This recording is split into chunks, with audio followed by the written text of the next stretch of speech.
Olá, sejam todos muito bem-vindos a mais um vídeo aqui do nosso canal. E hoje eu gostaria de comentar com você, que está aí nos assistindo, sobre grandes eventos do universo dos quadrinhos. Quando se trata aí de grandes crossovers, grandes eventos, sempre vem na nossa mente dois grandes eventos, um da Marvel e um da DC. O da DC seria Crise nas Infinitas Terras, e o da Marvel seria Guerras Secretas. É como a gente costuma brincar. A DC vive de crise e a Marvel vive de guerra. Lógico, como eu falei, esses dois grandes eventos marcaram a história dos quadrinhos, de cada editora. E ambos ocorreram nos anos 80. Mas o que eu acho curioso, e eu queria saber se você realmente sabe também, sabia disso, é que antes desses dois grandes eventos ocorreu um grande encontro de super-heróis. Pouco lembrado ultimamente, mas é uma história que é interessante, tem tudo a ver com o momento político da época, só foi republicado depois desses grandes eventos, né, Crise das Infinitas Terras e Guerras Secretas, mas é uma história anterior. E que recentemente eu adquiri, li e achei bem interessante e gostaria de compartilhar aqui com vocês. Mas antes, eu gostaria de pedir a você, se você não é inscrito nesse canal, dá aquela força, se inscreve, compartilha, manda aí o link para os seus amigos e ajuda aqui o nosso canal a chegar a um número maior de pessoas, ok? Então, após a vinheta, fica com a gente que nós vamos falar que história é essa que antecedeu Guerras Secretas e Crise das Infinitas Terras.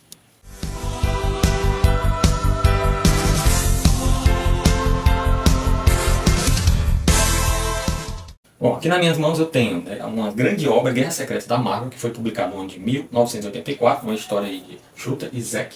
Isso aqui foi um grande marco da história dos quadrinhos, principalmente do universo da Marvel.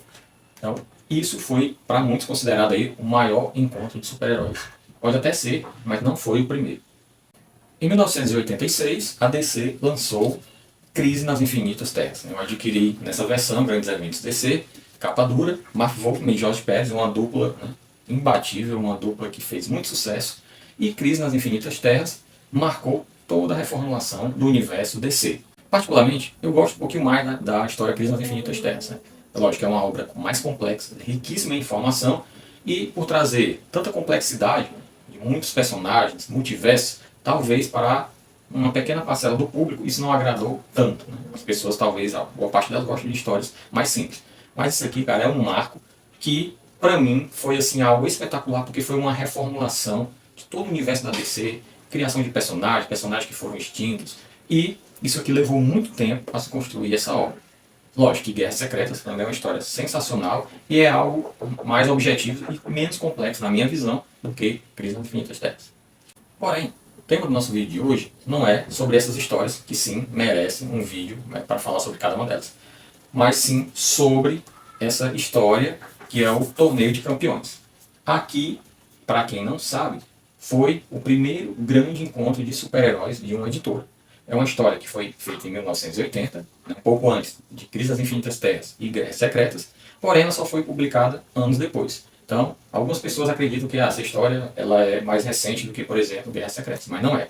Na verdade, foi uma história que inspirou Guerras Secretas e o porquê dela não ter sido publicada na época que ela foi produzida. Isso tem tudo a ver com o momento político da época, as Olimpíadas, e é o que nós vamos explicar. Vamos só virar a câmera, fica com a gente, que é bem interessante conhecer a essência desse material, ok? Bem, meus super amigos, estamos aqui de volta com a câmera virada para a gente curtir aqui o interior dessa HQ, que é, no mínimo, curiosa. Não só pela sua história, mas todo o contexto histórico em volta dela, que explica o motivo dela ter sido produzida antes de Guerras Secretas, mas só ser publicada após. Então vamos entender isso aqui, que é bem interessante, no mínimo curioso, para você que não gosta desse tipo de história, mas pelo menos é curioso entender o tema que envolve. Bem, o Torneio de Campeões é, curiosamente, uma das publicações mais importantes da história das HQs e super-heróis. Por quê? De acordo com o editor original, que é o Tom DeFalco, em seu texto para o encadernado publicado no ano de 1999, compilando a história completa, esta foi a primeira vez em que todos os personagens de uma mesma editora se juntaram para enfrentar um mesmo inimigo. E serviu de modelo para diversos outros crossovers de larga escala que sucederam.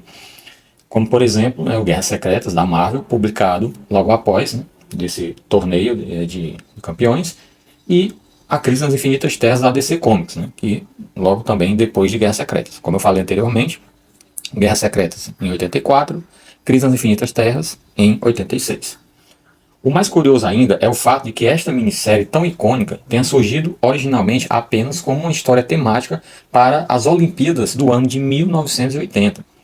Plano este que foi frustrado um ano antes, quando a Marvel recebeu a notícia de que os Estados Unidos, boicotaria os jogos que então seriam realizados na antiga União Soviética. E não faria sentido, promover uma Olimpíada em que eles nem estariam participando, e, além do mais, boicotando. Então, a história foi cancelada.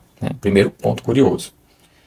Mas o arte finalista, Pablo Marcos, continuou trabalhando nas páginas desenhadas por John Romita Jr., bastante conhecido. E 2 anos mais tarde, Mark Greenwald teve a ideia de reaproveitar as páginas já finalizadas, dividiu o que seria apenas uma grande edição em uma minissérie em 3 partes. E daí criou o Torneio dos Campeões, que é o que nós conhecemos hoje. Claro, a tarefa de reaproveitar o trabalho de 2 anos antes não viria sem suas dificuldades. Por exemplo, a necessidade de ajustar o uniforme de diversos heróis que haviam passado por uma mudança de design entre o projeto inicial e a publicação. E além disso, para que você fique atento, vai reparar um certo erro na contagem do placar do torneio. Curioso é isso, porque esse torneio ele teve basicamente um empate técnico, mas um lado vence. Um erro depois que seria usado para causar a continuação do arco. Também faz parte do volume da coleção Histórica Marvel, que é isso que eu tenho aqui para vocês. O Torneio de Campeões. É uma leitura bem agradável. E entre junho e agosto de 1982, a Marvel Comics publicou essa minissérie chamada, originalmente, Super Hero Contest of Champions, conhecida no Brasil e, como já falei, o Torneio de Campeões. Escrito por Max Greenwald, Steve Grant, Bill Mantlo e com a arte aí do nosso famosíssimo John Romita Jr. e também Bob Layton. Esta é considerada a primeira minissérie da Marvel e só em 1999 foi publicada o Mini Torneio de Campeões 2, mas sem relação com o anterior, a não ser pelo título. O enredo Torneio de Campeões gira em torno de uma aposta que foi feita entre o ancião do universo, conhecido como Grão-Mestre, e uma entidade chamada de Desconhecida, que eventualmente se revela com o nome de Morte. O prêmio era o retorno à vida de um ancião conhecido como Colecionador, que fora assassinado por Korvac. Para a disputa, escolheram heróis da Terra como representantes, sendo que o Capitão América, Talismã, Estrela Negra, Capitão Britânia, Wolverine, Defensor, Demolidor, Peregrino, Mulher Hulk, Coisa, dentre outros, formaria a equipe do Grão-Mestre, enquanto que o Homem de Ferro, Vanguarda, Punho de Ferro, Tempestade, Cavaleiro Árabe, Sabra, Mulher Invisível, Anjo, Pantera Negra, Solaris, Homem Coletivo, entre outros, formariam a equipe da Morte. Após serem formadas duplas, as equipes duelaram em busca dos 4 cantos, dos 4 pedaços do globo, enquanto que, unidos, darão poder à Morte para ressuscitar o Colecionador. O interessante aqui é que diversos personagens fizeram estreia, personagens fora aí do hemisfério aí dos norte-americanos. O Blitzkrieg, que é da Alemanha, o Homem Coletivo da China, o Defensor da Argentina, o Peregrino da França, o Shamrock da Irlanda, o Talismã da Austrália. Isso aqui é um outro fato curioso. Ao final dos confrontos, a equipe do Grão-Mestre é declarada vencedora. Por um furo no roteiro, o resultado na verdade foi um empate. Assim, a Morte poderá trazer o Colecionador, mas havia um problema no plano do Grão-Mestre que o Grão-Mestre nem desconfiava. Para que seu irmão voltasse, ele teria que se sacrificar, e assim foi feito. Obviamente, o Grão-Mestre não se deu por satisfeito, e anos depois, na revista West Coast Avenger Anual, em setembro de 87, e a The Avengers Anual, também de outubro de 87, ele forçou heróis da equipe da Costa Oeste a enfrentar os da Costa Leste, tendo os Vingadores da Costa Oeste como vencedores. Mesmo assim, o Ancião força o Capitão América e o Gavião Arqueiro, que foram os únicos sobreviventes aos combates anteriores, a enfrentar a Legião dos Desmortos, que contava com seus colegas que morreram na primeira rodada de batalhas. Mas o Gavião Arqueiro, também tinha um plano e desafiava o Ancião a única coisa que ele não conseguiria recusar, um jogo. E o jogo é simples, o Gavião Arqueiro segura 2 flechas pelas pontas e diz para o seu adversário escolher uma delas. Se tiver a ponta, o herói vence, caso contrário, o Ancião venceria. Distraído pela morte, ao fazer sua escolha, o Grão-Mestre perde. Depois de ser banido para o Reino da Morte, Gavião Arqueiro surpreende o Capitão América ao contar que trapaceou e desta forma todos foram salvos. Então, todo mundo foi salvo devido ao Gavião Arqueiro ter trapaceado.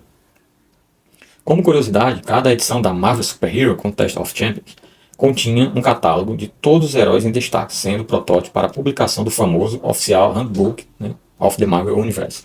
No Brasil, o Torneio de Campeão foi publicado pela editora Abril dentro da revista Heróis da TV. Outro fato curioso, do número 108 ao 110. entre junho e agosto de 1988, ou seja, após Guerras Secretas e Crises nas Infinitas Terras ter sido lançados. Mas sabemos aqui que foi dito que é uma história mais antiga. Tanto aqui no Brasil quanto nos Estados Unidos, ela fez sucesso, sendo bastante comentada pelos leitores, apesar da controvérsia quanto ao resultado do torneio. E não se pode esquecer que foi uma experiência aprimorada em Guerras Secretas, né, logo após. Então aqui, no mínimo, serviu como base de inspiração, e base de roteiro e questão de ideias para a formação da Guerra Secreta. Então, uma história, no mínimo, curiosa, que merece a atenção de quem gosta de uma boa leitura e quem é colecionador. Então, meus amigos, espero que vocês tenham gostado desse vídeo. Meu muito obrigado para quem ficou até agora. Um forte abraço. Não esqueça de deixar o seu like, seu comentário e indicar o nosso canal para os seus amigos, ok? Um forte abraço e a gente vai se vendo por aí